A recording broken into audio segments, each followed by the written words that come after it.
शुरुआत करें। Bismillahirrahmanirrahim. Assalamu alaikum. Very warm welcome to all of you who are watching us and would be watching later on the recorded version of this particular sitting I am having with a very renowned, very famous and accomplished writer, Dr. Fawzia Saeed. I am actually today out of my depth in terms of finding right words to introduce the personality I have. She has this larger than life portrait, mashallah, tons and tons of accomplishments.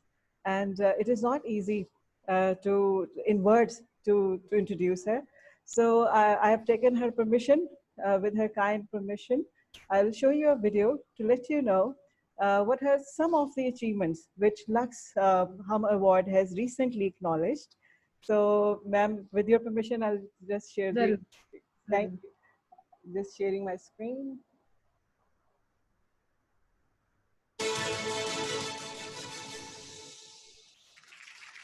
Let's have a look at her glorious path to success. A social scientist with a PhD from the University of Minnesota.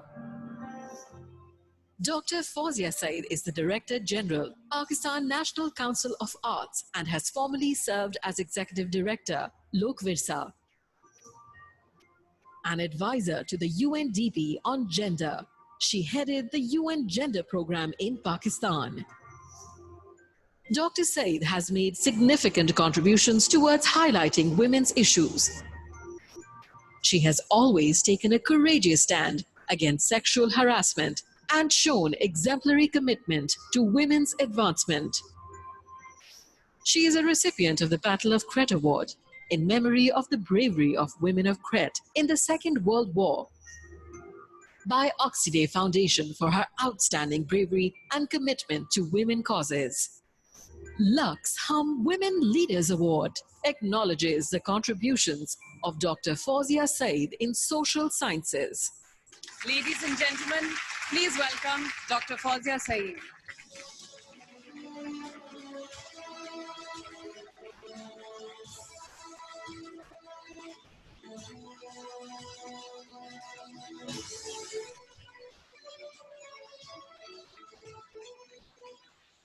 Thank you हम जो खुद एक बड़ी strong woman leader का एक example है.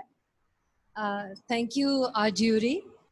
आई am sure they had a hard time क्योंकि पाकिस्तान में बड़ी गहरी ट्रेडिशन है स्ट्रॉन्ग वुमेन लीडर्स की.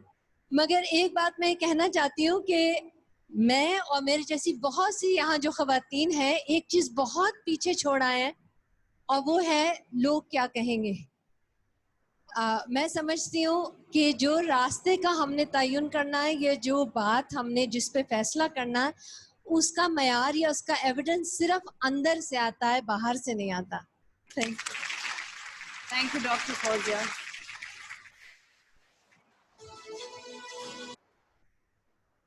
Thank you, ma'am. बहुत मुबारक हो आपको. I had some of my friends watching this particular transmission from Nigeria and USA, and they requested me particularly that please do this as much as in English as possible. But I think for the greater reach of for the audience, I think we are going to keep it bilingual, Urdu and English both. For those who are from Nigeria and USA, my friends, I'll share the video with you, and I will do another meeting with you to translate the things that we will say in Urdu, but we are going to keep it bilingual. So very warm welcome, ma'am. बहुत शुक्रिया. आपके time का बहुत शुक्रिया कि आपने आज इस सिटिंग के लिए टाइम दिया. The philosophy of this particular talk shop is to help people understand that storytelling is a wonderful art. And we have so many legends living with us, especially women, a lot of women who are going through a lot of transformational journeys on their stay on earth. And they are playing in their own capacities a very important role, not only to highlight the problems that Pakistani women are facing, I think to a certain level, global women are facing, and not only Pakistanis. So बहुत आपका tremendous role रहा है बहुत से forums के ऊपर, बहुत से fronts के ऊपर. जैसे हम वीडियो ने थोड़ी सी आपकी बातें आपका जिक्र किया आपके जर्नी का. तो मेरा आपसे पहला क्वेश्चन ये है, क्या इतना ट्रिमेंडस आपका जर्नी, इतना फिनोमिनल आपकी माशाल्लाह अचीवमेंट्स हैं, आपका चाइल्डहुड कैसा था? मेरा चाइल्डहुड जो है ना, वो किसी चीज से भी मुझे पूरी तसल्ली नहीं होती थी, तो वो एक यर्निंग जो होती है ना, और की, not in terms of gaining things but experiences, तो वो बहुत ज्यादा थी। पढ़ाई भी काफी नहीं थी, फिर और बहुत चीजों में इन्वॉल्वमेंट रहती थी, वो भी काफी नहीं होते थे, फिर और ज्यादा म्यूजिक सीखना, डांस में मैं थी, फोक डांसिंग में मैं थी, कॉलेज की भी हर एक्टिविटी में, जो कॉलेज की पॉलिटिक्स होती है उसमें बहुत ज्यादा थी। अपने कॉलेज की प्रेसिडेंट में 2 साल रही, तो पढ़ाई में बहुत अच्छी थी, लेकिन वो कभी पढ़ाई मेरे लिए काफी नहीं रही। इसी तरह जब मैं बाहर गई, मैंने जो बैचलर्स मास्टर्स पीएचडी मैंने फिर वहाँ बाहर से किया, तो उसमें भी पढ़ाई कभी काफी नहीं थी मेरे लिए। पढ़ाई का शौक था, कभी भी बोझ नहीं थी, मगर मैं ढेरों और एक्टिविटीज में एंगेज होती थी, तो वो भूख जो थी ना मेरी, वो बहुत ज्यादा थी सीखने की। अच्छा, माशाल्लाह। तो इसका मतलब आप एक्स्ट्रा करिकुलर एकेडमिक दोनों में माशाल्लाह साथ साथ एक्सेल करती रही। हर चीज में मैं इन्वॉल्व होती थी, माशा कम्युनिटी मोबिलाइजेशन क्या, सोशल वर्क क्या, वुमेन्स एक्टिविज्म क्या, हर चीज में मैं घुसी होती थी। tremendous, ma'am. So, ma'am, your PhD I think was in design and education. जी, मेरा मास्टर्स जो था वो डिजाइन में था, और मेरी पीएचडी एजुकेशन में थी, with the focus on anthropology, cultural anthropology. माशाल्लाह। तो मेरी जितनी रिसर्च की ट्रेनिंग है वो सारी एंथ्रोपोलॉजिकल है, तो इसी वजह से मैं रिसर्च में बहुत ज़्यादा, पीएचडी डिग्री रिसर्च की है, जी। तो आर्ट और कल्चर यही सब चीजें रही मेरी। और वुमेन्स इश्यूज मेरा एक, because I was a woman and I was going through so many things, Yeah. obviously working on those issues has been a part of my life rather than my education. You know, it has been a part of my being. But Absolutely. other than that, in my university, it was art and culture and education. माशाल्लाह ma'am, मैं देख रही थी आपका वो जो Wikipedia से मैंने देखा, और आपकी वेबसाइट पे भी था। जिस टाइम में आपने पेशावर यूनिवर्सिटी से पढ़ा, उन टाइम्स में जी, पाकिस्तान में इतना रवाज नहीं था कि उस एरिया में स्पेशली बहुत सारे लोग अपनी जो लड़कियों को यूनिवर्सिटी की तालीम दें, और उसके बाद माशाल्लाह you got scholarship, fellowship, yeah. yeah, and you went abroad and did a master's over there and then a PhD. So it must have given you this diverse experience, must have given you some sort I of. love you. It really meant a lot. I think that it was very important that my family supported me. You know, because not, I know my class fellows, not everybody's family would have said, ठीक है, इस उम्र में जाओ। True. मैं 20 years की थी, तो Mashallah. not all families are that supportive. Sometimes they're more so for their sons. हाँ, जिस जमाने की मैं बात कर रही हूँ। मगर ये कि my family was very supportive and it really gave me an enormous perspective, क्योंकि at that time I would say Pakistan and United Nations were like opposite ends in terms of culture. Absolutely. Ours is a very collective, group oriented culture. At that time, I felt the USA was a very individualistic, individual focused culture. A lot Hmm. of things were very different. So it just gives a lot of depth to the perception. Absolutely, it helps you groom your perspective.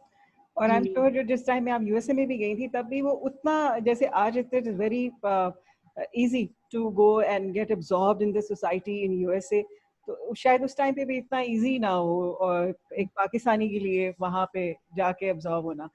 and the stereotypes were just amazing, you know. मुझे तो कभी कभी मैं तंग होके कहती थी कि we don't live in tree houses, हम जूते भी पहनते हैं वहाँ, you know, इस किस्म का एक कई दफा गुस्सा आ जाता था। हाँ मगर ये कि stereotypes बहुत ज्यादा थे। now the world has become smaller ना, because of हाँ internet, email, ये वो। हम तो पोस्ट करते थे चिट्ठियां घर वालों को, you know, हाँ, हम तो बिल्कुल बिल्कुल बिल्कुल, तो उस टाइम में अब दो लिखते हफ्ते जाते लगा थे। करते थे चिट्ठी आने में। हाँ तो बिल्कुल हमने वो दौर देखा। बिल्कुल। Obviously the dollar was very cheap at that time. Absolutely absolutely, लेकिन उस वक्त भी हमारे लिए शायद तब भी शायद महंगा ही था पाकिस्तानियों के लिए। अब देखो तो, देखो ना, computers, I started working on computers there. Hmm. So it was, now times are changing so fast that when you look back it seems like, oh, far away. Yes, true, ma'am. So, ma'am, जबरदस्त journey, phenomenal achievements, और कोई एक multiple, एक नहीं, आपने multiple fronts में माशाल्लाह ट्रेमेंडस performance दी है। जैसे I आप want to add that in addition to my education, I think I was just totally obsessed by traveling. It was such a passion. And since I was in, I would say, first year of my college, that was my first big tour with my brother. And we visited several countries. And since then, I have been, like throughout my student life, I have been traveling every year to two, three countries. And I must have visited over 60 countries, Oh, and lovely. that also added a lot to my perspectives, my learning, Yeah. the confidence. And I think when younger people go around by buses, by planes, by trains, it gives a lot of depth again, to see confidence and how it tells you, world views are. बिल्कुल, जब आप वहाँ की दूसरे country की सड़कों पे चलते हैं, उनकी बसेस को और उनकी चीज़ों को इस्तेमाल करते हैं, असल कल्चर तो वहाँ से पता चलता है, दूसरे नए कंट्री की। कनेक्शंस बनाते हैं, एक्सप्लोर बिल्कुल। करते हैं, it's very important to life. तो बहुत ज़बरदस्त आपने बात करी, क्योंकि ये मैंने क्वेश्चन आपसे पूछना ही था कि माशाल्लाह आपने इतनी स्पैन ऑफ टाइम में इतना ट्रैवल किया होगा, वर्क के लिए भी किया होगा, प्लेजर के लिए भी किया होगा, तो उससे आपकी बड़ी फॉन्ड मेमोरीज डेवलप हुई होंगी. You must have met a lot of good people in foreign lands too, बहुत सी जगहों पे. So is there any incident that you would like to share? कोई मजे की बात आपके ट्रैवल से आपके कोई इस वक्त याद हो आपको? ढेरों हैं, बहुत ही मेरे बड़े एडवेंचरस ट्रैवल्स होते थे. अच्छा. और वर्क के लिए भी, मगर मोस्ट ऑफ देम वो जो होता है ना फन के लिए ट्रैवल, उसके डायनामिक्स ही और होते हैं. और जो होटल्स में जाके कॉन्फ्रेंसेस आप अटेंड करते हैं, वो बिल्कुल एक डिफरेंट ही मोड होता है. बिल्कुल. मगर I am glad my husband also really likes travelling, so we still do that. We get माशाल्लाह. Out once a year, at least once a year, माशाल्लाह. And we travel. मगर बड़े बड़े किस्से हैं.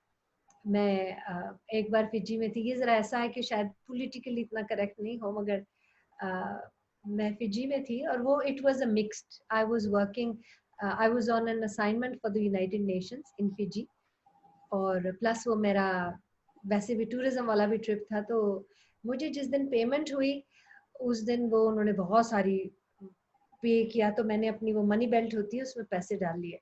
तो फिजी में वहां पर ना जरा क्राइम रेट भी थोड़ा था. तो फिजियंस आपने पता नहीं देखे हैं नहीं, मगर बहुत बड़े बड़े होते हैं, घुंगरे घुंगरे बाल, जी. डार्क, बहुत बड़े मस्कुलर बॉडीज. तो वो एक जो था, मैंने अपना वो मनी बेल्ट अपनी बास्केट में डाला, तो उसने खामोशी से निकाल के और वो भागा. और भागा तो मुझे ऐसे फीलिंग हुई सिर्फ कि मेरी बास्केट से किसी ने कुछ निकाला है. And I just was suspicious about this guy who was running. तो मैंने जाके पीछे से उसको झपटा मारा. मैं भाग रही थी. I really grabbed it, and the way he ran, I knew कि he has taken my money belt. तो अब मैं उसके पीछे पीछे और वो आगे आगे, और वो उसने मुझे ना ऐसे करके गिरा, और मैं इतनी उसके सामने छोटी थी उस वक्त. And he was so big कि मुझे लग रहा था कि मैं उसको पकड़ के रख रही हूँ, वो भाग रहा, मैं उसके पीछे हवा में उड़ती जा रही. And then I grabbed him, got him on the ground. अब मैंने उसको गिरा तो लिया, और मैं उसको छतरी से मारी जा रही हूँ, उसको मुक्के मार रही हूँ कि भाई मेरी मनी बेल्ट निकालो. तो उसने डर के मारे फेंक दी वो, तो मैंने ले ली. अब मैं सोचूं मैं उसको उठाऊं कैसे. वो इतना बड़ा आदमी, हमारी फिल्मों में तो यूं करके उठाते हैं और यूं करके मारते हैं. वो हकीकत में वैसे नहीं होता, because he was just so huge कि Absolutely. अब यहाँ से मैंने उसको पीछे से पकड़ा था, मैं उसको उठाऊं कैसे. अब मैं इर्द गिर्द लोगों को डांट रही हूँ कि come on and help me, मुझसे वो उठ ही नहीं रहा आदमी. फिर Right. बहरहाल उसको उठा के मैं पुलिस में लेके गई, उसको खूब लेक्चर दिया. बहरहाल उसको मैंने डांट वांट के फिर छोड़ दिया. जबरदस्त मैम, इस ये तो तरह की मैं तो एकदम भिड़ जाती हूँ. और होता है ना, on your toes, very, ready for any adventure. ये माशाल्लाह वेरी स्पिरिटेड, और ये शायद हम में से कोई इतना कर ही ना पाता. ये एक बड़ी जबरदस्त आपने वाकया शेयर किया. I am sure it is going to inspire lot of people now. अगले दिन यूएन वाले मुझे कह रहे थे कि सारा वो इतना बड़ा तो मुल्क है नहीं, और वो हाँ जी. शहर भी इतना बड़ा नहीं हाँ. जो उनका. कहते सब जगह ये पता चल गया कि पाकिस्तानी औरत के करीब नहीं लगना, वो तो मैं मारेगी.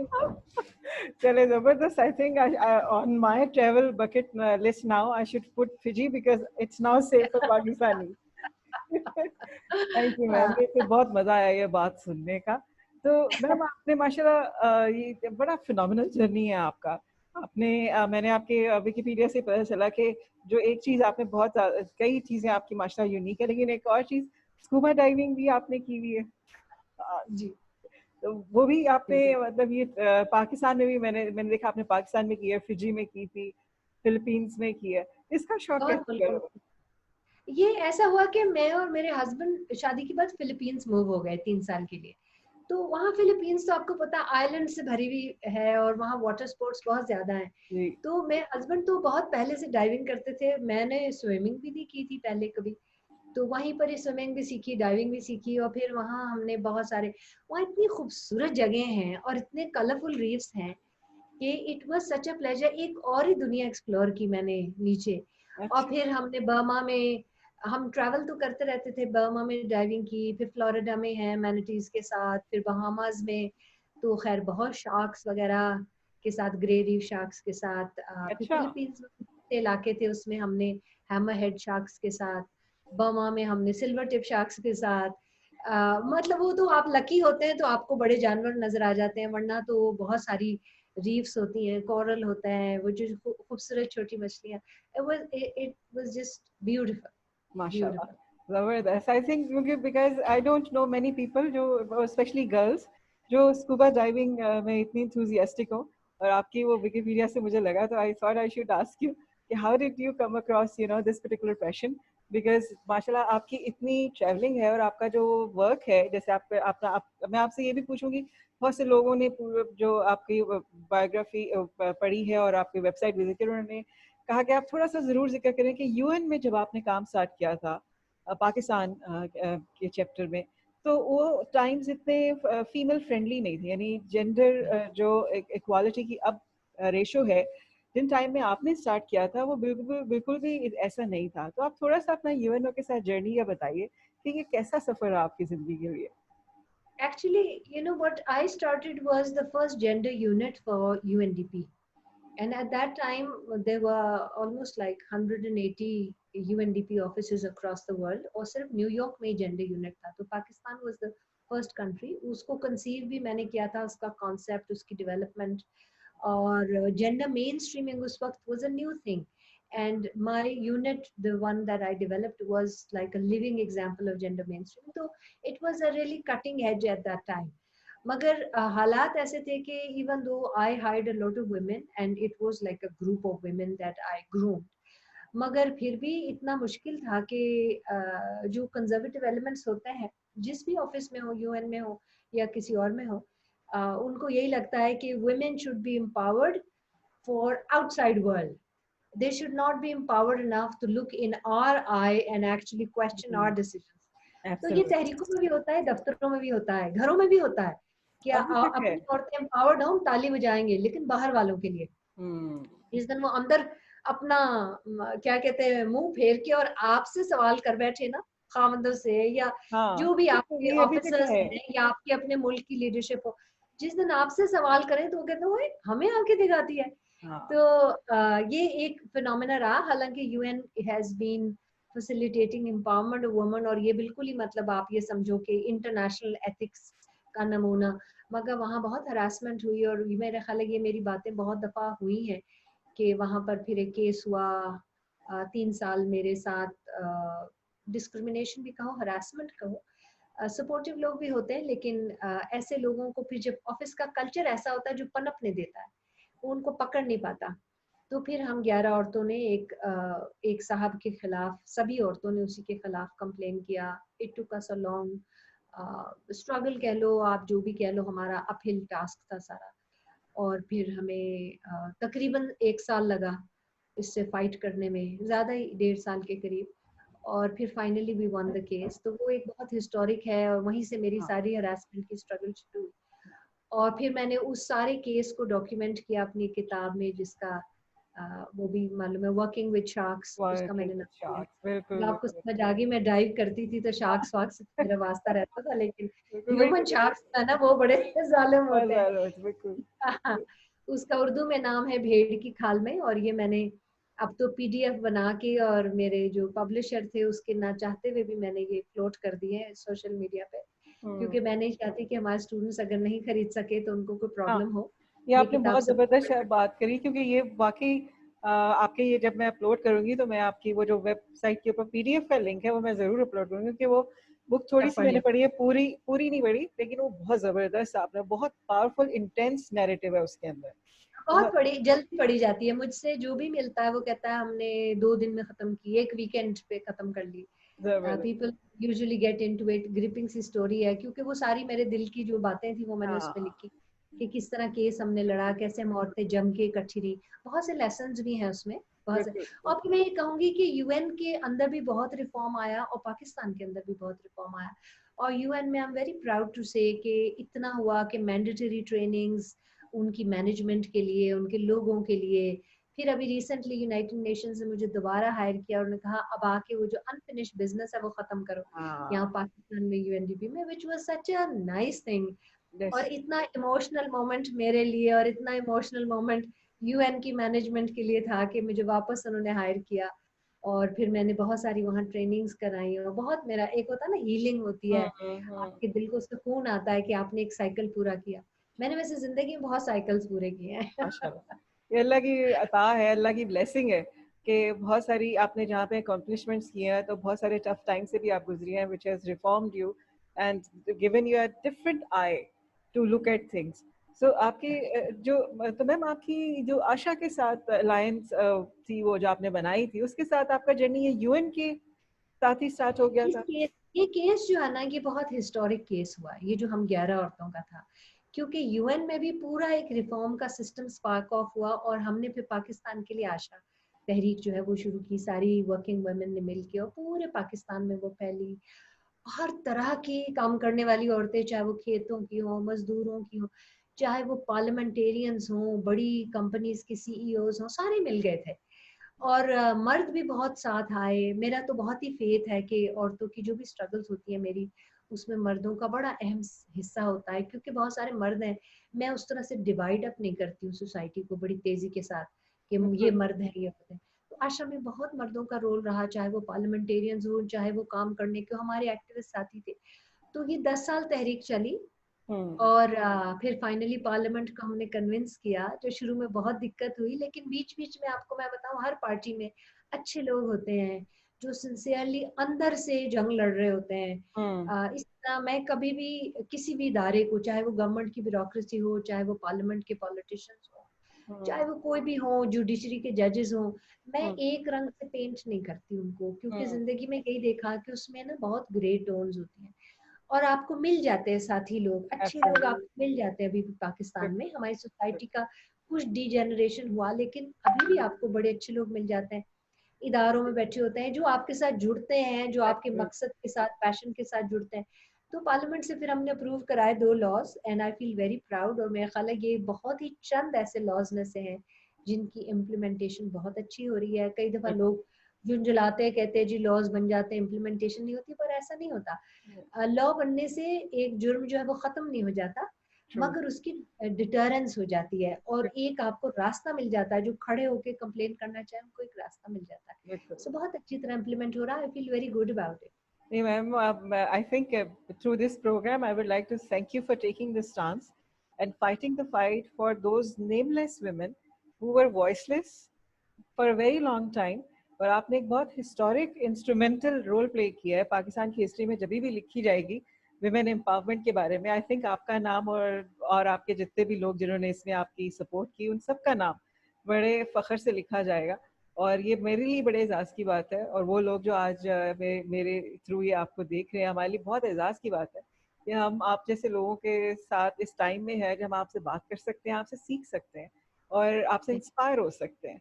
तो थैंक यू सो मच। ये आपने वाकई बहुत बड़ा काम किया, अल्लाह ने आपके हाथों बहुत बड़ा काम करवाया। और वो लोग जो आपके साथ इस पूरे सफ़र में साथ थे, जिन्होंने आपको सपोर्ट किया और शन नहीं किया, जज नहीं किया। बहुत लोग थे जिन्होंने मदद की हाँ, बेतहाशा। बिल्कुल बिल्कुल, वो उन सब लोगों के लिए तारीफ बनती है, क्योंकि ये बिल्कुल आसान नहीं है। और स्पेशली जिन टाइमों में आपने स्टार्ट किया, इनके बारे में बातें आज भी टैबूड हैं। हालांकि मीडिया ने और फिल्मों ने बहुत ज़्यादा इस इशू को हाईलाइट भी किया है और सेंसिटाइज करने की कोशिश की है, फिर भी ये बहुत बड़ा एक टैबूड इशू है। और आप जैसे लोग और आप बहुत सी जो खवातीन हैं जो इसके लिए काम कर रही हैं, अब तो बहुत सारे फोरम्स हैं पाकिस्तान में, काफ़ी सारी NGOs हैं जो इस पे कर रहे हैं, उनके सब के आप इंस्पिरेशन है उनके लिए। तो थैंक यू सो जिस मच फॉर जमाने दिस। में हम काम करते थे उस जमाने में ये डोनर का फैशन नहीं था। हाँ। अब ये इशू थोड़ा सा इन हो गया है। तो अब बहुत अच्छा काम भी होता है, और कई जगह मैं देखती हूँ इतना नहीं भी होता, मगर बहरहाल वो फंडिंग अवेलेबल होती है तो अट्रैक्शन बन जाती है। बाहर सूरत मैं एक तो हमारे जो पॉलिटिशियंस हैं पार्लियामेंटेरियंस, और मैं सब पार्टीज को कहूंगी, हालांकि उस वक्त पीपीपी का दौर था और जाहिर है वो गवर्निंग रूल उनका था, लेकिन सारी पार्टीज ने इस तरह जम के साथ दिया हमारा, बाकायदा खड़े होकर डिफेंड किया। फिर मैं चेंबर की बात जरूर करूंगी, चेंबर ऑफ कॉमर्स खासतौर पे कराची का जो था, बहुत सपोर्ट किया उन्होंने। फिर को बड़ी हमारी लेबर यूनियंस थी जिन्होंने बड़ा सपोर्ट किया। So you know it was a lot of sectors standing together with us. Absolutely ma'am, great achievement Pakistan की हिस्ट्री में। आई थिंक ये जो लॉज पास हुए तो 2010 में जो protection for women at work का था, और जिस तरह से उसकी इम्प्लीमेंटेशन और उसकी डिफरेंट क्लॉजेज हैं, जिस तरह से उसको बहुत सी जगहों पे, अब आई थिंक 10 साल से ज़्यादा हो गया है उस लॉ को पास हुए हुए तकरीबन, और जिस तरह से उसको अप्लाई करने की, इम्प्लीमेंट कराने के लिए कोशिश की गई है, वो एक बहुत ही ट्रिमेंडस अचीवमेंट है, इनक्रेडिबल है। बहुत सी जो इदारे हैं पाकिस्तान के अंदर, पब्लिक प्राइवेट, उसको कोशिश कर रहे हैं कि उसको सही स्पिरिट में अप्लाई कर सकें, अडॉप्ट कर सकें, which is not easy, in the sort of society we live in. तो फायजा, मैं कहूंगी कि पाकिस्तानियों को आदत नहीं है अपने मुल्क की तारीफ करने की, हमें बुराई करने की ज्यादा आदत है। लेकिन अगर चाहें तो हम इस बात पे बड़ा फख्र कर सकते हैं कि पूरे साउथ एशिया में पाकिस्तान पहला मुल्क था जिसने लेजिस्लेट किया इस इशू के ऊपर, और पाकिस्तान शायद अकेला एक वाहिद मुल्क है साउथ एशिया में जिसमें इतना सिस्टमैटिक इम्प्लीमेंटेशन बिल्कुल है। हमें we should be proud of that fact and we should make a case study and we should propagate this fact. Absolutely absolutely. बल्कि वो लोग जो हमें देख रहे हैं, आशा की वेबसाइट पे ये लॉ बड़ा पड़ा हुआ है, अभी भी है, जिन्होंने नई, जिसका इंट्रोडक्शन है इनके साथ, इस लॉ के साथ अभी तक उनका कोई नहीं है, वो वहाँ से आशा की वेबसाइट से जाके, मेहर घर की वेबसाइट के अंदर आशा का, या आशा का इंडिपेंडेंट लिंक भी है, वहाँ से इस लॉ के बारे में स्टडी करके और उसको इम्प्लीमेंट करने के लिए बड़े सारे वेज हैं। अब तो बहुत सारे, मेहर घर भी करवाता है, बहुत सी ट्रेनिंग्स करवाते हैं, तो बहुत सारे वेज हैं। आई थिंक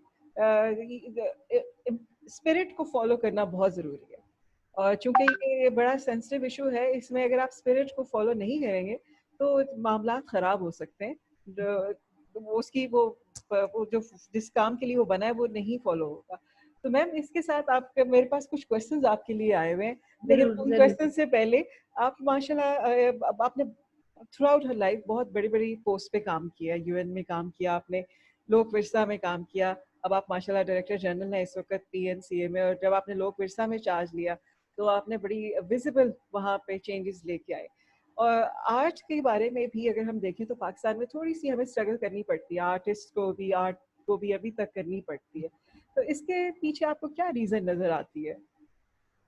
ठीक है, आर्ट की स्ट्रगल तो एक चीज है, और फिर गवर्नेंस की जो स्ट्रगल होती है वो एक चीज होती है। जो आप मुर्दा इदारों को जिंदा करते हैं, मैं बड़ी ब्लंटली बात कर रही हूँ, या जंग आलूदा गवर्नमेंट इदारों को आप जिंदा करते हैं, तो वो सिर्फ मेहनत ही नहीं होती, आपको बहुत सारा फ्लैक लेना पड़ता है। You really there are people who resist, there are people who have their, अब जो भी मैं कहूँ, खाना पीना अटैच्ड होता है उसके साथ, तो जब आप उसकी इदारे की सफाई करते हैं तो बड़ा रेजिस्टेंस आता है, and that is more difficult to face. Artist जो है ना वो साथ आपके खड़ा हो जाता है, आर्टिस्ट को तो पता है, खैर मुझे तो वैसे ही मेरी रिश्तेदारी आर्टिस्ट के साथ, so artist have been extremely supportive and I just have to facilitate just a little bit, and you know they flourish and bloom and मगर जो असल challenges होते हैं ना वो bureaucratic challenges होते हैं, रेड क्योंकि टेप, आपको पसंद नहीं किया जाता अगर आप लोगों से काम कराओ, क्योंकि लोगों को वेलियां खाने की आदत पड़ चुकी होती है, या वैसे खाने पीने की आदत पड़ चुकी होती है। तो जब आप टाइट करते हो अपने कंट्रोल्स ना, तो फिर आपकी दुश्मनदारियां बड़ी हो जाती है, मेरी दुश्मनदारियां हर जगह बड़ी हो जाती है।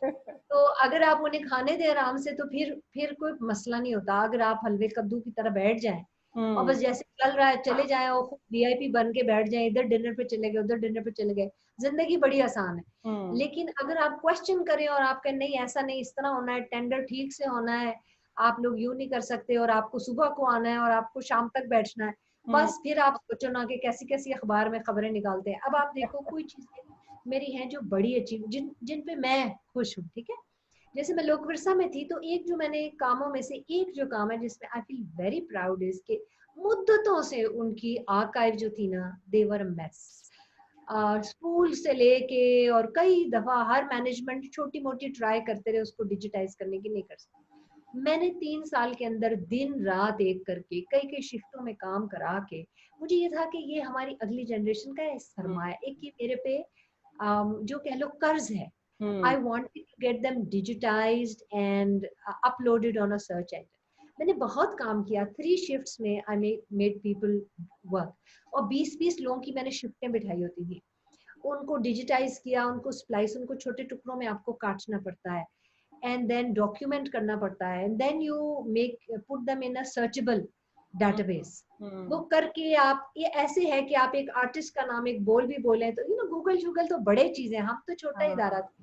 So we made it into a searchable archives and I launched it like a week before I left. तो वो मैं निकल गई तो जो ये दुश्मनदारियां होती, उन्होंने कहा कि जी हो वो तो चोरी करके ले गई सारी वेबसाइट. अच्छा जी, ब्यूरोक्रेसी ने ऊपर ताला लगा दिया उसके और उसको सील कर दिया, लो जी लो. तो मैंने उन्हें कहा कि कोई भी अगर आपको कह दे कि चोरी होगी तो पहले आप देखोगे तो अलमारी खोल के ना उसमें है कि नहीं है. अल्लाह के बंदो देखो तो सही जाके. तो बहरहाल 1.5 साल लगा उसको देखने में, फिर इंक्वायरियां बैठी, फिर क्या क्या हुआ. अभी मैं 1.5-2 साल ही हो गए. तो फिर फाइनली वो ताला खुला, अंदर देखा, इतने लोगों ने जाके वीडियो रिकॉर्ड भी किया जी, सब कुछ है, सारा कुछ वहाँ जी, सब कुछ है. बल्कि जितना लोक विरसे के पास था उसमें मैंने एडिशन भी बड़ी कराई. सब कुछ है, फाइनल हो गया. फिर वो जो आपके लोग तंग होते हैं, फिर शुरू कर देते हो जी आर्काइव चली गई, आर्काइव चली गई. भाई कोई कहे आपका वो कुर्ता चोरी करके ले गया, आप देखोगे तो सही कि भाई कुर्ता है कि नहीं आपके पास. सही कह रही है. So, ये जो होती है ना चीजें जो रेड टेप है. अभी वो उसको ये कह लो कि आप, हमारा मुआशरा जो है ना, मैं जो बॉटम लाइन है, वो हमारा मुआशरा जो है ना, वो गलत बात करके ना अपना वो कमा लेता है. फिर उसके बाद कौन प्रूव करता रहेगा, बाद में चीजें सामने आएंगी. एक दफा शोर, एक होता ना पानी में हाथ मार के गदला कर देता है उसको, बस बैठती रहेगी तो बैठती रहेगी, लेकिन वो आपके हक में नहीं होता. जो सच्चा बंदा होता है, जो मेहनत से काम कर रहा होता है ना, ये जो तकरीबकार लोग होते हैं, वो ऐसे हाथ मार के गदला कर देते हैं. और लोगों को इतना शौक होता है, अच्छा ऐसा हो गया है, ओहो हमें तो पहले ही पता था कुछ हो रहा होगा, मैं चस्के लगा लगा. So I just laugh at those things. मगर आपने चैलेंजेस का पूछा तो इस तरह के होते ही रहते हैं. तो मुझे अभी भी, मैं जब नाटके बंद करती हूँ, लोगों को टाइट करती हूँ, मैं कहती हूँ ये आपने काम करना है. कोरोना हो गया, इसका मतलब ये नहीं सारे लोग छुट्टी पे बैठ जाएंगे, you will be working. Obviously people do not like it. तो वो हाथ मार के ऐसे पानी गदले करने की कोशिश करते हैं. मगर that is what one learns, that is what experience is. You don't even spend a minute thinking about those things. अभी challenges आपने पूछे तो मैं बता रही हूँ. मगर अदरवाइज जो आप सही रास्ते पे हैं, अंदर से गवाही आएगी. जैसे शुरू में आपके प्रोग्राम के मैंने कहा, जो सही रास्ता होता है उसके अंदर से गवाही आती है, और जो काम होता है वो लोगों को दिखता है. ये फजूल किस्म की बकवास चलती रहती, कोई बात नहीं. बिल्कुल सही कह रही है. माशाल्लाह, आपकी जो आई थिंक पूरा करियर का स्पैन है, उसमें डिफरेंट जो पोजीशन आपने, क्योंकि बहुत हाई रैंकिंग पोजीशंस में काम किया है, तो डेफिनेटली ये जो रेड टेप है, ये ब्यूरोक्रेसी है, ये प्रॉब्लम्स हैं, वहाँ आपको ऐसे भी लोग मिले होंगे जो बिल्कुल इस तरह की चीज़ों को अप्रिशिएट नहीं करते, और कुछ ऐसे भी लोग मिले होंगे जो बहुत ज़्यादा सपोर्टिव हैं, जो बड़े हार्ड वर्किंग हैं, जिनका बड़ा विजन है, जो बड़े दिल से काम करते हैं. तो इस पूरे प्रोसेस, अवाम जो है ना, वो मुझे बहुत अप्रिशिएट, मतलब मेरा बेस्ट सपोर्ट सिस्टम है ना, वो जो आम अवाम है ना, वो तो आप उनसे पूछो लोक विरसा के वो 3 साल जब मैं वहां थी. बिल्कुल बिल्कुल, तो मैंने उसके बारे में बहुत अच्छे रिव्यूज पढ़े हैं. आपकी लाखों खबरें में निकाले, उल्टी उल्टी सीधे निकाले, मगर पीपल नो इट. अभी भी एक तो मेरी कल्चर की कम्युनिटी, जो कल्चर के बुजुर्ग हैं, जो कल्चर के स्कॉलर्स हैं, जो कल्चर के हैं, बिल्कुल बहुत सपोर्ट है मुझे वहाँ. फिर आपके जो ऊपर के लोग होते हैं ना, इवन इदारों में भी, वहाँ पर भी बड़े अच्छे मिलते हैं. मतलब परवेज रशीद साहब के साथ मैंने काम किया, अभी शफकत साहब के साथ मैं काम कर रही हूँ. They have the vision, they know कि भाई प्रोग्रेस क्या चीज है. वो सिर्फ यही नहीं है कि इसको क्यों निकाल दिया, ये अटेंडेंट क्यों रख लिया, इस तरह के चक्करों में नहीं. वो थिंक ऑफ बिग थिंग्स. तो इस तरह आपको मिलते हैं लोग जो सपोर्ट करते हैं. ब्यूरोक्रेसी में भी आपको लोग ऐसे मिलते हैं जो आपको सपोर्ट करते हैं. मगर ये होता है, ये आमतौर पे जो तकरीबकारियां करते हैं ना, ये बहुत ही नालायक लोग होते हैं, और वो उनको आदत पड़ी होती है तो खाने की या काम ना करने की आदत पड़ी होती है, तो वो कहते हैं हो ये हमारे हाथ से निकल गई चीज, तो फिर वो इधर उधर. बस ये भी देखा गया कि कोई जो नालायक लोग होते हैं, वो उनकी रूट्स बड़ी गहरी होती हैं, तो जब आप उनको तो जब आप उनको छेड़ते हैं तो वो पीछे से जो ताने बाने मिलते हैं तो आपको रियलाइज अच्छा से यहाँ तक बात पहुंची हुई है, तो बड़ा मुश्किल हो जाता है। तो आई एम श्योर आपकी जो जॉब उस पे मैं कमेंट नहीं करूँ। उस पे मैं नहीं करूँ। मैंने एक कॉन्ट्रैक्ट के ऊपर जो 15,000 पर मंथ कॉन्ट्रैक्ट के ऊपर एक बंदा था जो मैंने एक बार वो बिल्कुल मुझे हर ऑफिसर ने कहा जी ये बिल्कुल काम नहीं करना, लेकिन कोई भी हेड जो है ना इंस्टीट्यूट का वो इसको छू नहीं सकता। मैंने कहा लो अब मैं इसको कैसे एक्सटेंशन दूं अगर ये काम ही नहीं करता, तो मतलब इट्स अ डिसऑनेस्ट। मगर कुछ ना पूछो कौन कौन से ऐवान जो है ना वो मेरे ऊपर नहीं सही टूटे सही है, सही कह रही है, बिल्कुल उसका भी होता है। फिर आप इस तरह जो है ना किस तरह जमीन पे कब्जा कर लिया, आप उस पे आवाज उठाते हैं, किसी ने बिल्कुल मतलब बहुत ही गलत काम किए उस पे आप आवाज उठाते हैं, कोई सिफारिशें आती है ओए होए। तो you know that goes on, that is part of life. मैं तो इससे घबराती बिल्कुल नहीं हूँ, बिल्कुल सही बिकॉज है। मैं इतना ये सब कुछ देख चुकी हूँ और इतना सह चुकी हूँ और इतने का मुकाबला कर चुकी हूँ कि I just sit back and smile. मैं कहती लो जी म्यूजिक शुरू हो गया फिर से। वेरी नाइस एक्सप्रेशन, सही है, म्यूजिक शुरू हो गया, अब देखें क्या होता है। सही है बिल्कुल। मैम आपने माशाल्लाह बुक्स लिखी हैं और उसमें आपने आपकी जो अभी एक लेटेस्ट बुक आई है ऑक्सफोर्ड यूनिवर्सिटी प्रेस पे, आप अपनी थोड़ी सी बुक राइटिंग की जर्नी के बारे में बताएं। आपको किस चीज़ ने इंस्पायर किया कि आपको डॉक्यूमेंट करना चाहिए अपना जो जर्नी है या डिफरेंट लोगों का जर्नी जिनसे आप मिल रही हैं और आप यू फाइंड देम इंस्पायरिंग और you find their story so worthy that it should be documented.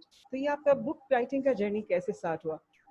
अच्छा, मैं पहली बात ये कि लोग मुझे लिखारी समझते हैं, लेकिन मैं लिखारी हूँ नहीं। मैंने किताबें जरूर लिखी हैं, लेकिन एक होता है कि आपका दैट इज योर कॉलिंग कि भाई आप लिखारी। रिसर्च है, रिसर्च मेरी कॉलिंग है। रिसर्च है, परफॉर्मिंग आर्ट्स है, ये सारी चीजें हैं। लेकिन मैं लिखारी इसलिए बन गई क्योंकि मेरे पास और कोई रास्ता नहीं था कि मैं कैसे लोगों तक वो मैसेज पहुंचाऊं। तो ये आप समझ लो कि मजबूरी में अब एक बात है कहनी है। जैसे मैं न्यूज़पेपर आर्टिकल्स एक जमाने में बड़े लिखे मैंने, और अच्छा। मैं तभी लिखती थी जब मैं बहुत गुस्सा खाती थी या किसी बात पे बड़ा इमोशनल होती। गुस्से में आके रात को बैठ के मैं आर्टिकल लिखती थी और अच्छे लोग जो मेरे दोस्त हैं अखबारों में वो उसको छाप देते थे और लोगों को लगता था वो अच्छा है। लेकिन मैं ऐसे बैठ के नहीं लिख सकती, मैं मूड में आती हूँ तो लिखती हूँ। तो जब कुछ कहना होता है तो फिर मैं उस पर लिखती हूँ। अब ये टैबू जो मेरी किताब है वो बेसिकली मेरी रिसर्च थी। जब मैं एक जन्म पहले लोक विरसा में यंग प्रोफेशनल थी, ये जब मैंने हेड किया उससे काफी पहले की बात है। तो बस वो मेरी एक चुभन थी। मैं खुद परफॉर्मिंग आर्ट्स में बहुत ज्यादा हूँ, मुझे बहुत गुस्सा आता है कि परफॉर्मिंग आर्ट्स पे अभी तक इतना स्टिग्मा है, हाँ। डांसिंग पे भी सिंगिंग पे भी। तो मैं वो स्टिग्मा एक्सप्लोर करते करते शाही मोहल्ले से उनके एथिकल बेस के ऊपर, फिर औरतों के वहाँ रिलेशनशिप्स के, वो कहाँ कहाँ पहुंची, बड़ा कुछ सीखा। फिर मुझे लगा कि ये तो मुझे शेयर करना बहुत जरूरी है, क्योंकि उस सीखने के अमल ने मुझे इतना चेंज किया, मुझे इतना सिखाया। तो आई फेल्ट कि I need to write that down. तो उस मजबूरी से लिखा और उसी तरह से लिखा जिस तरह मैंने उसको एक्सपीरियंस किया था। वो वैसे मेरी रिसर्च बहुत साउंड होती है हमेशा हर किताब के पीछे, because I am a researcher और मुझे रिसर्च करना बहुत पसंद है। मैं तो मैनेज भी इदारों को एक रिसर्चर के पॉइंट ऑफ व्यू से करती हूँ। जबरदस्त। तो उस रिसर्च के बेस पे वो मैंने लिखी और वो बहुत सी लैंग्वेजेस में भी हुई, बहुत सी बाहर की यूनिवर्सिटियों में एज अ टेक्स्ट बुक भी वो लगी। तो you know that was very encouraging, क्योंकि पाकिस्तानियों की किताबें, पाकिस्तानी ऑथर्स की किताबें कम कम होता है जो यूनिवर्सिटियों के कोर्सेज में, बाहर की यूनिवर्सिटियों के कोर्सेज। दिस तो इज ट्रेमेंडस। 4-5 मुल्कों में तो मेरी किताब एज टेक्स्ट बुक माशाल्लाह, लगी फिलोलॉजी के माशाल्लाह। डिपार्टमेंट में। फिर उसके बाद ये मैंने वर्किंग विद शार्क्स लिखी, फिर इसका उर्दू तर्जुमा हुआ। फिर उसके बाद मैंने आई थिंक ये तो लोक विरसा, ट्रेनिंग्स में भी कोट होती है, working with sharks. Working with शख्स, क्योंकि हरासमेंट का इशू यहाँ भी है ना, उसमें वो सारे डायनामिक्स इतने ज्यादा आ गए। मेरे अपने केस के थे, किस तरह जंग लड़ते हैं, कैसे स्ट्रेटेजाइज करते हैं, कैसे रिटेलिएशन होती है, कैसे लोग नाम आपके रखते हैं, स्टिग्मा लगाते हैं, वो सारी चीजें। तो वो भी एक मेरा जाती एक्सपीरियंस था जो मैं शेयर करना चाहती थी। और वो भी इस वजह से आया कि हमने जब लॉ पास करा लिए तो वी फेल्ट के we need to ask women to speak out, कि अब मैकेनिज्म सेट हो गया, अब औरतों को बोलना है। तो आई फेल्ट कि मैं उनको कैसे कहूँ बोलो, अगर मैं खुद नहीं बोली तो मुझे अपना आप, मैं बोलूंगी तो फिर मैं किसी को कह सकती हूँ कि भाई तुम भी खड़े होके बोलो और डरो मत। तो वो एक मेरी जर्नी थी। फिर मैंने ये एक किताब जो है कल्चर के ऊपर लिखी। आई फेल्ट के वुमेन्स इश्यूज पे मैं इतना फोकस कर लेती हूँ कि कल्चर जो एक मेरा फील्ड है वो पीछे रह जाता है। आर्ट्स, परफॉर्मिंग आर्ट्स वो पीछे रह जाता है। तो लोग फिर समय थी तो मैंने फोक हेरिटेज ऑफ पाकिस्तान लिखी भी और लिखवाई भी, कई लोग भी थे उसमें साथ मेरे। और फिर अभी जो मेरी किताब आई है और एक आने वाली है, ये 2 किताबों पे मैं पिछले 10 साल से काम कर रही हूँ। एवरेज मेरा टाइम एक किताब पे 10 साल लगता है। दिस मीन्स कि बहुत रिसर्च करती हैं आप। हाँ, और पर मैं सोचती रहती हूँ कि पता नहीं और किताबें लिखनी चाहिए कि नहीं, क्योंकि आजकल लोग किताब कम पढ़ते हैं, ट्वीट ज्यादा पढ़ते हैं। True. तो मैं सोचती हूँ शायद मुझे बैठ के ट्वीट ही करना चाहिए जो छोटी सी होती है, बजाय इतनी बड़ी मैं रिसर्च करके लिखती हूँ। सो एनीवे ये आपके लिए मैंने रखी हुई थी ऑन देयर ओन टर्म्स। ये मेरी रीसेंट किताब है और इसमें मैंने औरतों की तहरीकें डॉक्यूमेंट की है। इसमें एक और, खैर वो उस किताब का बाद में जिक्र करूंगी। इसमें मैंने 4 तहरीकें अपने ज़माने की, ये 2020 से ऑनवर्ड्स मैंने तहरीकें, I have documented 4 different women's movements. एक जो है दैट इज पेजेंट्स मूवमेंट, एक जो है that is associated with the fishing communities, फिर one is the movement Asha movement for working women, जिसमें it culminated in passage of legislation against harassment, और एक जो है that is for health workers, जो हेल्थ वर्कर्स ने फिर पूरा जुडिशरी को, हम लोगों ने जिस तरह आशा में we mobilize the parliament and eventually parliament became our partner in our success. So health workers went through judiciary, so eventually judiciary became a partner with them and helped to achieve what they achieved. So I think this is very important to understand, क्योंकि औरतें जो है ना, औरतों को complain करने की इजाजत होती है आपके ट्रेडिशनल रोल में, औरतों को प्रोटेस्ट करने की इजाजत नहीं होती ट्रेडिशनल। मर्दों को कंप्लेन करने की इजाजत नहीं होती, मर्दों को गुस्सा खाने की इजाजत होती है, जो उनके सोशल रोल्स हैं। तो when women go into movements ना, तो they are actually going against their socialized role. उनका सोशलाइज्ड रोल क्या है? कंप्लायंस, ओबीडियंस, रो धो लिया, चलो आपको अच्छा नहीं लगा, आपका मियां मारता है तो रो धो लिया, कंप्लेन कर लिया, माँ के घर चले गए। That is part of this, that is the way they protest actually in a socialized role. मगर डंडे लेके और बाहर निकल के या आप तो that is not part of your socialized role.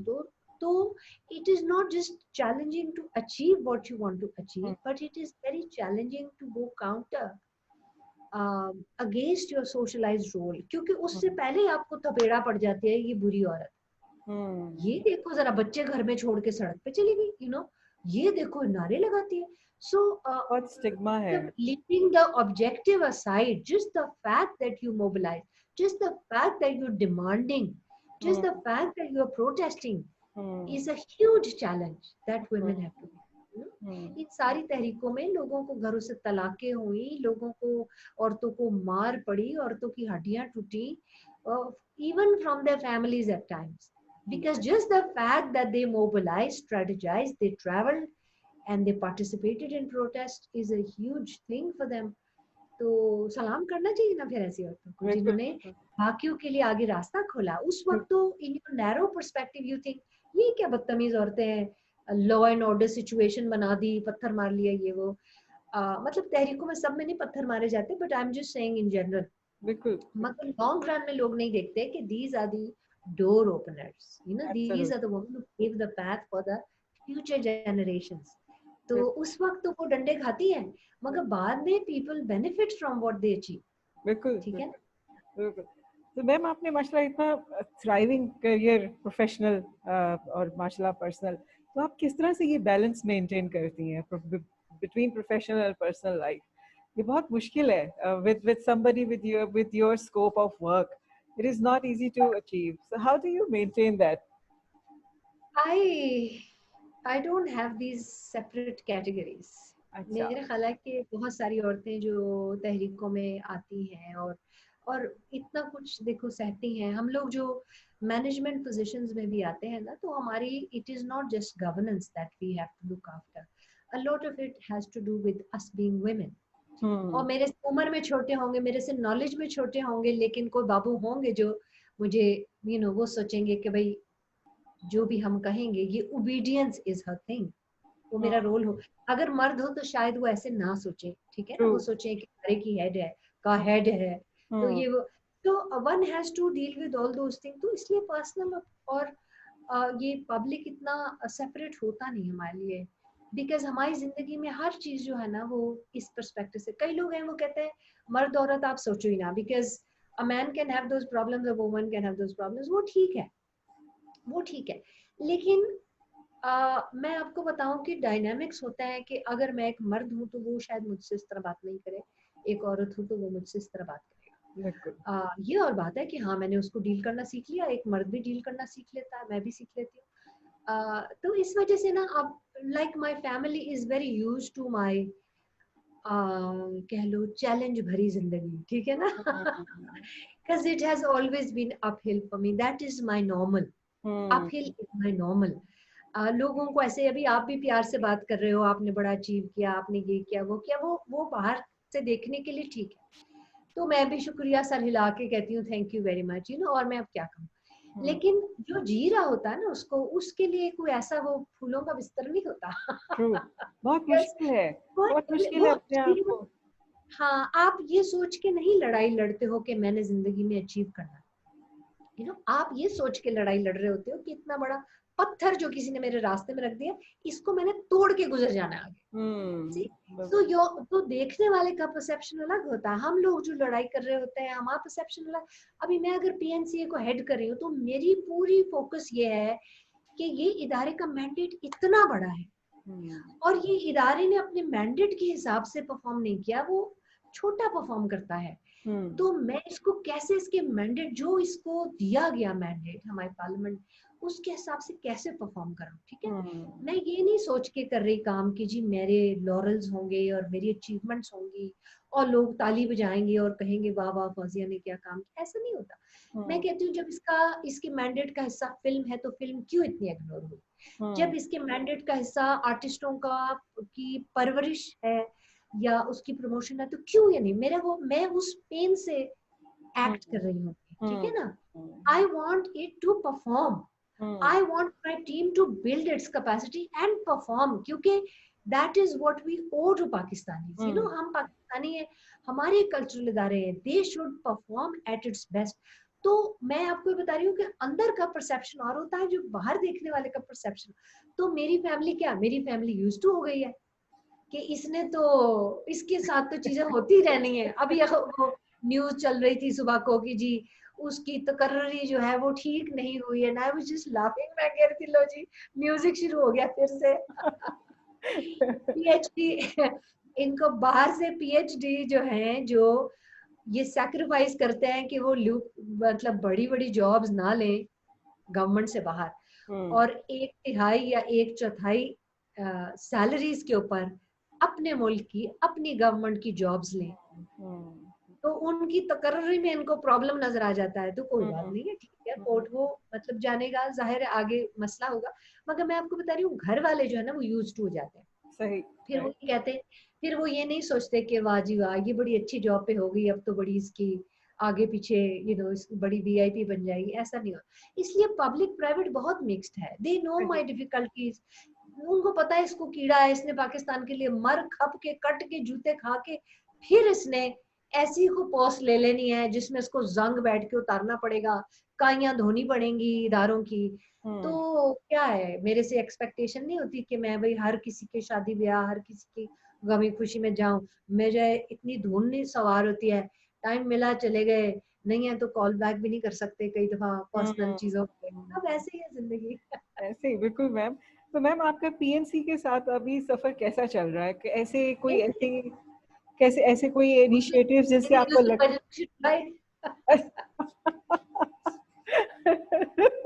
अरे उस म्यूजिक के बाद जो यहाँ पे धमाल डलेगी, उस धमाल में जो आर्टिस्ट है जो पाकिस्तान में एक बहुत बड़ा बहुत टैलेंट है, एक तो अगर आप देखें बहुत टैलेंट है, बहुत सी यंग बच्चे हैं, सिंगर्स हैं, आर्टिस्ट हैं, राइटर्स हैं, वो जो खुद से अपनी एफर्ट लगा के अपने आप के जैसे इंस्टा स्टोरीज या यूट्यूब चैनल लगा के करें।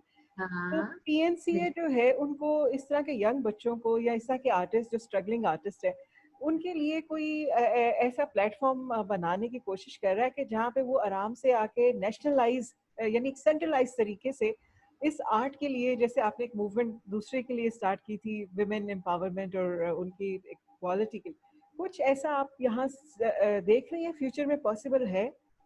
देखो प्रोग्राम्स जो है ना, प्रोग्राम एरिया तो इतना बड़ा है, इतना बड़ा, इतना कुछ करने वाला है। लोग कहते हैं जी ये पीएनसीए जो है ये क्यों नहीं करता, वो क्यों नहीं करता। उन्हें ये नहीं पता कि 80% जो टाइम है ना वो इतनी फजूलियात और छोटी छोटी चीजों में, ब्यूरोक्रेटिक प्रोसेसेस में फंसा हुआ होता है जी। आप अब उन इन इश्यूज का मैं क्या जिक्र करूं, लेकिन बाहर सूरत जो बड़े काम करने वाले हैं ना वो ये है कि हम देखो आर्टिस्ट को भी प्लेटफॉर्म्स मिल जाते हैं, क्योंकि हमारी आर्ट काउंसिल्स भी हैं, हमारा और इदारे हैं, कल्चरल इदारे, प्राइवेट कितना कितना अच्छा काम करते हैं, हाँ प्राइवेट बिल्कुल कल्चरल इदारे वो भी हैं। बिल्कुल। मगर जो पीएनसीए को काम करना चाहिए ना, जो गवर्नमेंट इदारों, वो उनको इंस्टीट्यूशनल लिंकेजेस बनाने चाहिए बाकी की दुनिया की कल्चरल ऑर्गेनाइज। देखो जो इंटरनेशनल सीन है ना हमारा, वो बहुत बैरन है।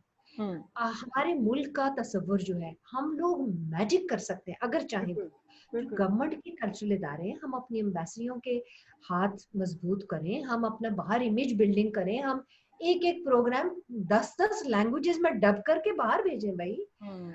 मिनिस्टर ऑफ फॉरेन अफेयर्स के साथ हम उनके हाथ मजबूत करें।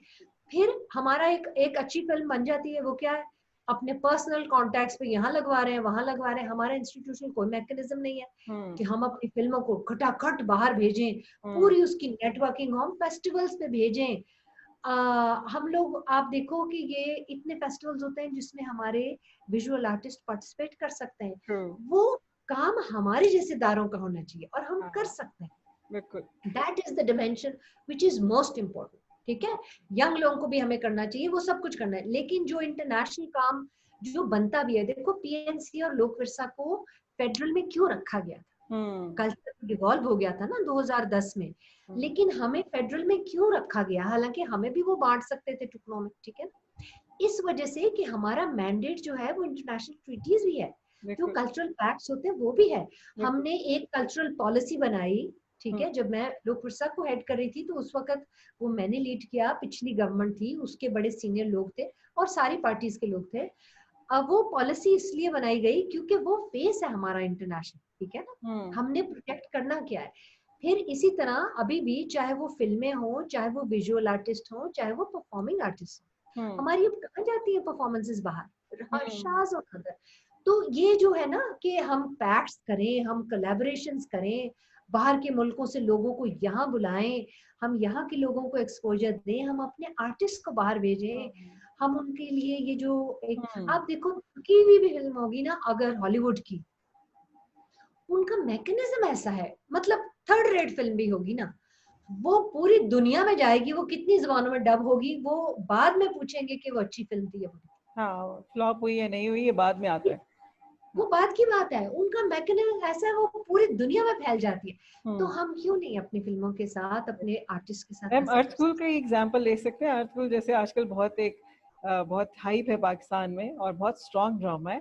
तो इस तरह की जो एक क्वेश्चन मेरे पास आया वो, हमारे लोग बहुत टैलेंटेड है, हमारे लोग बहुत टैलेंटेड है, मगर वो अपने जाती कनेक्शंस के साथ ऐसे हाथ में पकड़ के चीज बाहर लेकर जाते हैं। We need to have mechanism set for that. तो मैं समझती हूँ कि इन बड़े इदारों का ये रोल होना चाहिए, लेकिन ये है कि हम इतनी छोटी छोटी चीज में फंस जाते हैं कि जिन लोगों की कैपेसिटी नहीं होती उनको प्रमोशन दे के बिठा लेते हैं, उनको अपना काम का नहीं पता होता, नए बंदे हायर नहीं करने देते, छोटी छोटी चीज के पीछे, छोटी छोटी चीज के पीछे आप इतना टाइम वेस्ट कर देते हो कि जो बड़े वाले टारगेट्स होते हैं, बाहर दुनिया बैठ के सोचिए अच्छा इन इदारों को ये करना चाहिए, ये क्यों नहीं करते। तो ये ना कि आप अगर गवर्नेंस को स्मूथ कर, अगर सारे लोग एक पेज पे आए ना कि हमने अपने मुल्क को प्रमोट करना है, हमने अपने आर्टिस्टों को अंदर और बाहर प्रमोट करना, सपोर्ट करना ही करना है, अगर हम इस एक पेज पे आएंगे तो फिर हम परफॉर्म करना शुरू करेंगे। True ma'am. मैम इसी से रिलेटेड एक क्वेश्चन है मुझे रिसीव हुआ कि क्या कोई फ्यूचर में आपको ऐसी पॉसिबिलिटी नजर आती है कि यहाँ पे बहुत आर्टिस्ट हैं, कुछ पढ़े लिखे हैं, कुछ बिल्कुल पढ़े लिखे नहीं होते लेकिन वैसे बहुत टैलेंटेड होते हैं, तो उनके पास डिग्री नहीं होगी लेकिन उनको आर्ट अपना आता है और वो अच्छे से परफॉर्म कर सकते हैं। कोई ऐसी स्कॉलरशिप की स्कीम गवर्नमेंट के लेवल से स्टार्ट होगी फ्यूचर में कभी, ये या ऐसी चीज़ें सोची जा रही हैं आपके लेवल पे, या आपको कुछ आइडिया है कि फ्यूचर में कभी पॉसिबल है कि स्कॉलरशिप्स देके या तो लोकल पढ़ाया जाए या उनको अब्रॉड भेजा जाए फर्दर ट्रेनिंग के लिए, क्या कोई ऐसी चीज़ पॉसिबल है? जस्ट वेरी रिसेंटली जो हमारे मिनिस्टर हैं हेरिटेज के शफकत महमूद, उन्होंने 400 स्कॉलरशिप्स अनाउंस की। अच्छा, And these are only specific to art and culture, which was a very जबरदस्त। very thoughtful initiative, I would think. और वो scholarships उन्होंने इस तरह किया है कि बजाय अनाउंस करके लोग उसके लिए अप्लाई करें, दे हैव गिवन, उन्होंने बांट दिए हैं। जैसे अच्छा, एनसीए को कुछ दे दिए, जहाँ जहाँ भी आर्ट स्कूल्स है ना पाकिस्तान में, they have distributed those scholarships, those numbers across those institutions, and those institutions will then select people on merit basis and give them the scholarships. तो इस तरह की चीजें भी आगे भी और करना चाहते हैं ये लोग, and that is very very good. हम लोग खुद ये सोच रहे हैं, अभी ये फाइनलाइज तो नहीं है, लेकिन सोच रहे हैं कि हम पहला 1 ईयर डिप्लोमा शुरू करें पीएनसीए में और फिल्म प्रोडक्शन। इसी तरह मैं तो करना चाहती हूँ, कल्चर मैनेजमेंट पे कोर्सेज करना चाहती हूँ, arts related courses. I think cultural institutions should offer that kind of especially with international linkages, collaborations. तो इस तरह के जरूर होने चाहिए. What I think that we also need to do is to get fellowships for abroad, education abroad. बिल्कुल, तो वो हमारे अपने जो गवर्नमेंट के पहले से हैं, जिसपे मैं भी गई थी, मैंने जब अपने कॉलेज में टॉप किया था जमाना कदीमी में, तो मैं भी उससे गई थी, और भी जाते हैं. But I think that number can go up also, and specifically for culture and arts and performing arts. Absolutely. I mean, it will be a huge thing for Pakistan. Pakistan का कल्चर बहुत डाइवर्स है, बहुत rich है, और यहाँ के लोग, यहाँ की लैंग्वेजेस, यहाँ का लोकल हेरिटेज, लोक विरसा में जैसे आपने ट्राई किया और आपने आर्काइव का जिक्र किया, it is also a very historic movement. अगर हम ऐसी चीज़ें अचीव कर जाएं तो ये वाकई हम हिस्ट्री में अपने बाद आने वाले लोगों के लिए एक बहुत रिच एनवायरनमेंट छोड़ के जाएंगे जिनसे वो सीख सकते हैं.